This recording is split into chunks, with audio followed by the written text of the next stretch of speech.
ጤና ይስጥልኝ እንዴት ናችሁ? እጅግ ደስ ብሎኛል። ዛሬ በጣም ደስ ብሎኛል። ይሄም ደግሞ ምንድነው? ይሄ የቅርብ ጊዜ የጀመርነው የግብርና ኢንቨስትመንት ስራ ሙሉ በሙሉ የምንፈልገውን የሰው ብዛት አግኝተናል እና አክሲዮን መሸጥ ዛሬ አቆምን ማለት ነው። በኢትዮጵያ ሕግ መሰረት ሕጉ የሚፈቅድልንን ያህል ሄደን በቂ የሰው ኃይል አግኝተናል። ይሄንን ስራ ከፊት ሆኖ ሲያስተባብር እንደነበረ የኮሚቴ አባል በጣም ትልቅ ደስታ ነው የሚሰማኝ። ጥሩ በራስ መተማመንና ተስፋ ይታየኛል። የአዲስ ዓመት እቅዴ ነበረ። እግዚአብሔር ይመስገን የዚህ ዓመት እቅዴ ይሄው በመስከረም 30 ተሳካ ማለት ነው።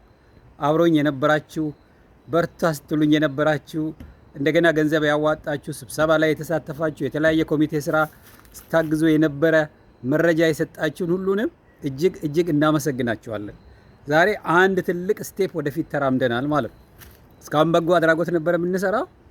አሁን ደግሞ ጠንከር ያለ ኢንቨስትመንት ከኢንቨስትመንት ብቻ ያለፈ ደግሞ ሊደርሺፕ ያለው ኮንሰልቲንግ ያለው እና ፕሮፌሽናል ኢቲክስ ትሬኒንግ ያለው ሆሊስቲክ ማንነታችንን አጠቃላይ እንደ ሰው ልጅ እንደ አባት እንደ እናት እንደ ቤተሰብ እንደ አንድ አካባቢ ሀገር ነዋሪ ከገንዘብ ማትረፍ ያለፈ ወንድምነትና እህትነትን የምንኮትኮትበት የየስ ኢትዮጵያ እህት ኩባንያ ተጀምሯል እና ዝግባ ከሚባለው ኢንቨስትመንት ነው የተጀመረው። አሁን አግሪካልቸር ሊደርሺፕ ኤንድ ኢንቨስትመንት ፕሮግራም ይባላል እና ወንድሜ ዶክተር በረከት ክንዶ እጅግ አመሰግናለሁ። ይሄ ሁሉ ያንተ ማበረታታት ውጤት ነው። ዶክተር በረከት እስካሁን እንዴት ተናግሬ አላውቅም። ሐዋሳ ነው እንደምታውቁት። በረከት የዶክተር በረከት ክንዶ እዚህ አሜሪካ ሀገር ነው ያለው። የኔ የቅርብ ወንድሜ ሜንተሬ ነው። በቃ ማአት ነገር አግዞኛል። ከሱ ጋርም አንድ ሌላ ኢንቨስትመንት አብረን ጀምረናልና ከሱ ያመጣሁት ልምድ ነው ይሄንን እንድንሰራ ያበረታታኝ ያደፋፈረኝ ማለት ነው። ዶክተር በረከት እጅግ አመሰግናለሁ። እግዚአብሔር ስጥልኝ እና ሁላችሁንም እግዚአብሔር ይባርካችሁ። ሀገራችንን ሰላም ያድርግ።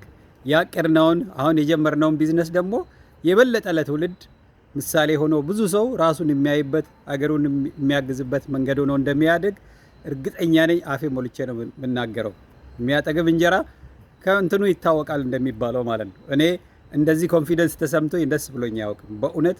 ምክንያቱም ብዙ ነገሮችን የነካካ ስለነበረ ይሄ ደግሞ ከየስ ኢትዮጵያ የመጣ ነውና የስ ኢትዮጵያ ላይ የነበራችሁ ወጣቶች እጅግ አመሰግናለሁ። የሀገሬ ልጆች በርቱ።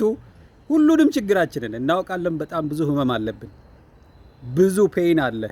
ህዝባችን ብዙ ችግር እንዳለው እናውቃለን። እግዚአብሔር ሰጠን ደግሞ በጣም ብዙ በረከት አለ ማለት ነው። ስለዚህ ደስ ብሎኛል። እውነት አመሰግናችኋለሁ። በርቱ። የበለጠ መልካም ዜና ጠብቁ። አክሲዮኑ ላይ ያላችሁ ደግሞ ነገ ስብሰባ ስላለ እንዳትቀሩ። ቴሌግራም ግሩፕ ላይ ግቡ። ላለሁ አመሰግናለሁ።